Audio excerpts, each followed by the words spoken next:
Hello everyone, Alec Elcher the SideQuest Gamer, and if you're subscribed to me for a while, you probably know that I promised a Donkey Kong Land review coming out soon, and it still hasn't come out, but don't worry. We've finished the script, and Frank's just gotta send me his video and commentary, and then we can get this done. Trust me, it'll come out soon, but I'll resume the Zelda marathon as normal. Anyways, in its place, Donkey Kong Land's place, I'll review Sonic Chaos for the Game Gear / Master System.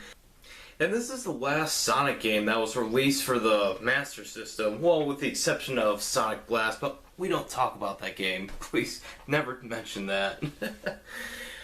So, how is Sonic Chaos compared to the first two 8-bit Sonic games on the Game Gear and Master System? Well, let's find out.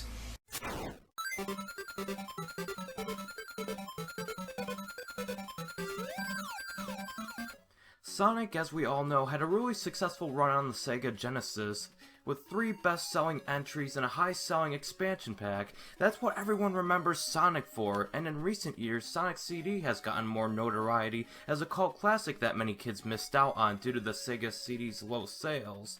But even today, even with digital redistribution on the Wii and 3DS, the 8-bit Sonic games are put aside for some reason. Like, no one ever talks about them nor acknowledges that they even exist. Sonic 1 for the Game Gear and Master System was a really charming platformer that, even though it was just a decent game in my eyes, it had so much to offer, from vibrant original worlds to some pretty solid platforming. This was the only Sonic game Ancient Software has made for Sega, but it was a pretty different but nonetheless charming take on the Sonic formula. Why didn't this game get more attention? And then there was Sonic 2, the 8-bit version.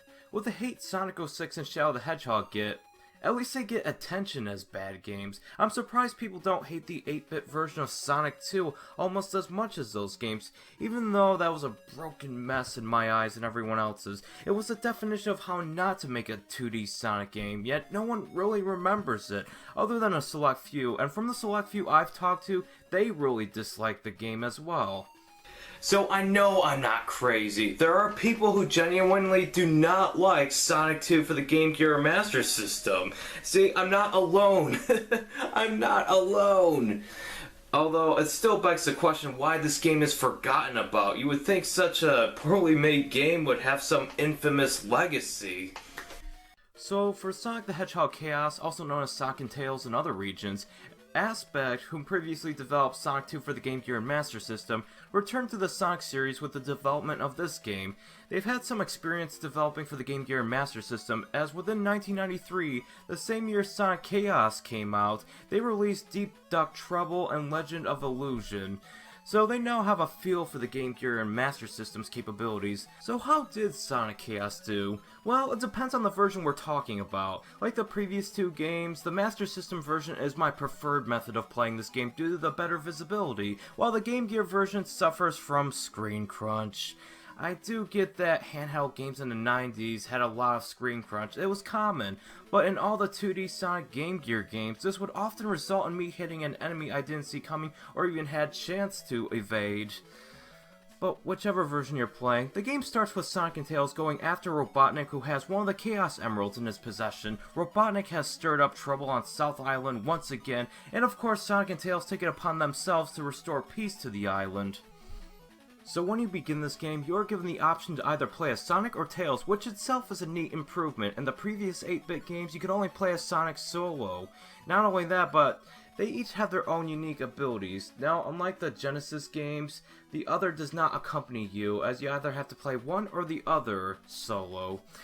But as for abilities, Sonic is faster than Tails and can do all the standard speed and platforming you would expect Sonic to do, but while Tails is slower, Tails can actually fly by holding up when standing still and pressing jump repeatedly to hover. Now Tails does get tired after a few seconds, so do use this ability wisely. I will say, because only Sonic's campaign has the Chaos Emeralds and Tails doesn't have to worry about them, Tails' campaign makes the game so much easier if Sonic's campaign wasn't easy enough already. Also, remember the Spin Dash from the Sega Genesis Sonic the Hedgehog 2? Well, Aspect finally managed to replicate that move onto the handheld game, and let me tell you, it is a welcome addition. because while the first game was decent and the second one sucked, they didn't really feel fast, nor felt like they were replicating Sonic's speed in any way.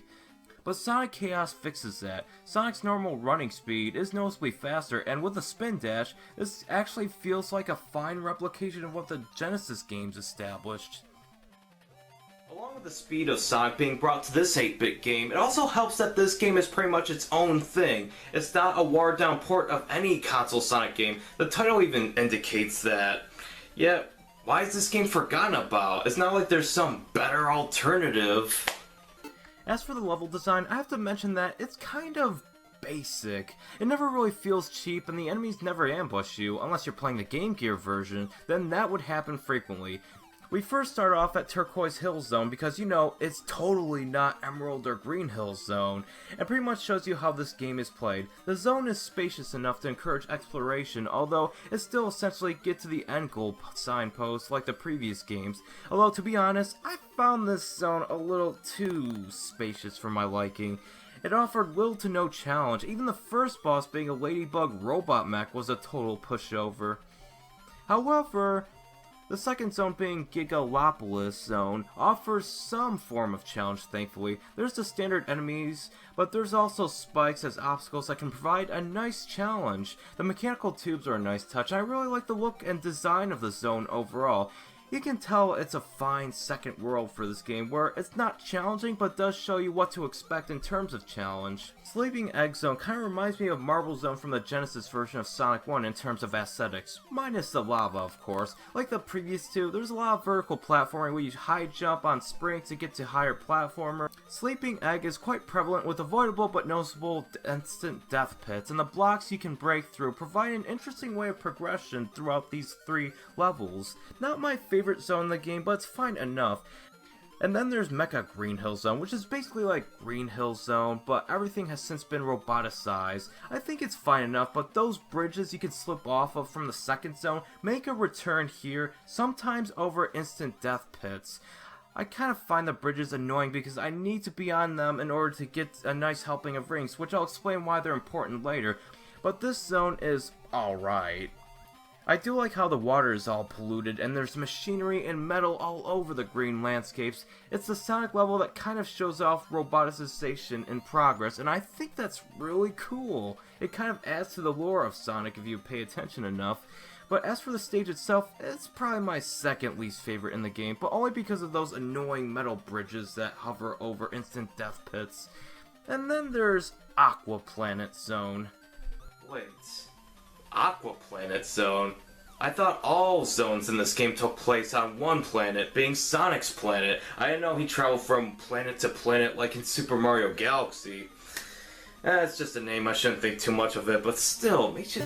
And I'd say it's probably my favorite zone in the game for creativity alone. The level is kind of non-linear, where one path has solid ground while another has water, but like the previous 8-bit game, you can skip Sonic on the water like a skipping stone by pressing A repeatedly. There are those spikes that pop in and out, and those will make you quickly lose your collection of rings if you're not careful. Some of the water has strong currents and can be an obstacle in itself. I never drowned in these levels, and I can't even remember an instance where I was desperately looking for an oxygen bubble.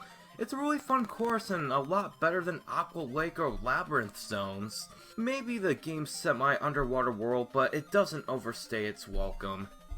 And last but not least, the Electric Egg Zone, which is probably my second favorite zone in the game. Yes, there are those labyrinth tubes, but unlike the BS Scrambled Egg Zone from 8-bit Sonic 2, the game doesn't punish you for going the wrong way.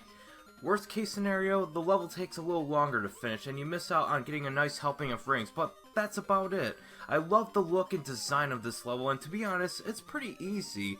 Which leads to my overall criticism of the game. It's too easy. I mean, it's a major relief after playing the frustrating 8-bit Sonic 2, and I am glad Aspect upped the quality of the level design and difficulty balancing for this entry, but I think they made it too easy for the Master System release. The enemies don't have very complex strategies other than to jump on them or over them. That's just about it. The game is very generous with giving you continues and extra lives that you can use in the event you get a game over. All you need is a certain amount of points by the end of the stage, and that's it. And by the time I got to the end of my completionist run of Sonic Chaos, I had like 8 continues. In the levels, there are no checkpoints, but because the levels are short, that's not really a problem to me. Some of the bosses are kind of a joke, like the first one being a ladybug mech. All you have to do is spin dash into it many times and that's it.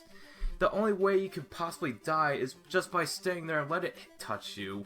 But as for the rest of the bosses in the game, they're more complex and well designed, but easy as well, for one reason. The stages the bosses are in now have rings in them, and since if you have at least one ring at your disposal, you'll have another hit point so you won't die in one hit. Finally, they introduced this in the handheld Sonic games. Even the final boss has a stage with rings. That is probably why they're easy, although the Genesis games knew how to give you a challenge and those boss levels had rings in them. The Master System version of the game didn't have the bosses provide the same challenge, with the exception of the final boss and the ricochet projectiles Robotnik shot out if you went behind him. That was a refreshing challenge. Although when playing the Game Gear version, the bosses are much harder because of the dreaded screen crunch. That missile robot in Aqua Planet was especially much harder. I kind of wanted a challenge, but there's a difference between offering a challenge and offering frustration. Also, when it comes to getting the Chaos Emeralds in this game for the good ending, you'll only have access to this side quest when you play as Sonic, making Tails' campaign the easy mode. But as Sonic, you only need to get 5 of the 6 emeralds, as once you get the 5 emeralds, the 6th one will be given to you after you beat Robotnik. And the way you get these emeralds is to get 100 rings in a level, and then you're transported to the special stage, which is pretty much a mini platforming level. That's about it. There's no pseudo 3D effects that just makes the game look innovative but not fun to play, unlike Sonic 2 for the Genesis. The 4th special stage is probably the hardest one in the game because each stage has a limited time and you can screw up easily in these, but it's just my human error I had to blame for that. So, the special stages are now introduced in the handheld lineup of Sonic games. Gone is just simply finding the Chaos Emeralds in the stages, but these special stages I much prefer over the BS Sonic 1, 2, and CD special stages, so they're a welcome addition. In my opinion, this is by far the easiest Sonic game in the franchise. It didn't take me very long to master this game. Like, this is literally a game you can learn overnight. I can't help but feel that after I beat this game 4 times, once with Sonic without the emeralds, once with Tails, and twice with Sonic getting the Chaos Emeralds, that when I finally saw the credits sequence, I was like, wait, that was it? That's how the game ends? No matter what ending you got in the previous 2 8-bit games, it offered at least some form of finality. You had to earn your way to the final boss, and whether it be challenging like in Sonic 1 8-bit, or downright frustrating like Sonic 2 8-bit, I felt like I earned the right to see those credit sequences in those games. Sonic Chaos, with the exception of the Game Gear version, I didn't get that kind of closure, but that really didn't affect the overall quality of the game for me. From what this game does right, the graphics continue to impress me. One thing Sega does not get enough credit for is for its graphics of the 8-bit video games. The Sonic games especially look vibrant and colorful, and this game is no exception, although this game is more aesthetically bleak than the previous 2 8-bit games, but only slightly, as a lot of these levels take place in ancient ruins or mechanized areas, so it's hard to make those have a jovial kind of tone. Ironically, the most optimistic looking area in the game is Gigalopolis Zone. I do think the graphics look much better on the Game Gear as the camera is zoomed into Sonic, allowing developers to add more detail to his sprite.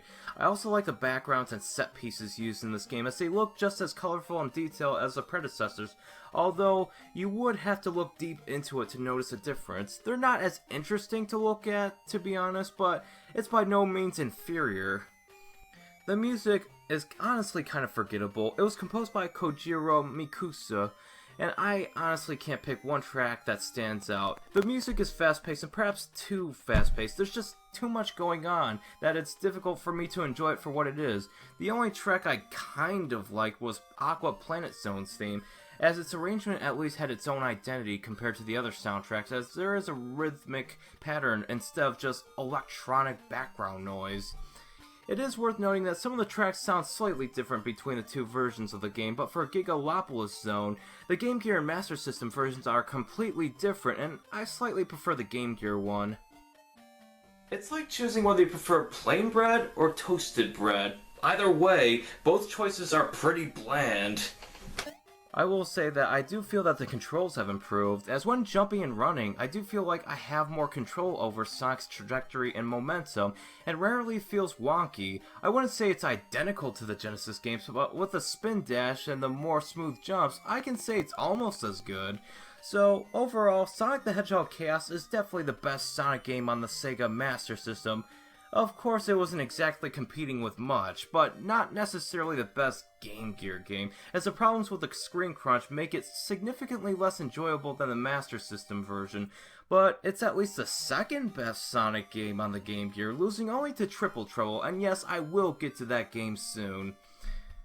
I would give the Master System version an 87 out of 100, while the Game Gear version would get a 79 out of 100. While 8-bit Sonic 2 was a miserable failure of a game, Aspect redeemed themselves with this entry at least, and is honestly the most underrated Sonic game I have played. So that's Sonic Chaos for the Master System and Game Gear. The Game Gear version is on the 3DS eShop for around $5 American as of writing. I don't know the prices for the other regions it was released in. You'd have to look that up yourself, but it's definitely worth a playthrough. Just because the Master System is superior doesn't mean there's no fun to be had out of the Game Gear version. It's still a very playable game on the Game Gear. Now, as for the Donkey Kong Land review, that will be coming out soon within the Zelda Marathon, as I'm going to resume that after this review. Next review will be The Legend of Zelda Ocarina of Time, and I have a lot to say about that game, because people claim it's overrated. Yet when the general population say it's overrated, does that mean it's no longer overrated? Seriously. I'll have to explain what I like and don't like about the game, but I don't think it's overrated. I'll explain why. Tune in next week. Anyways, thank you guys so much for watching, and remember to stay awesome.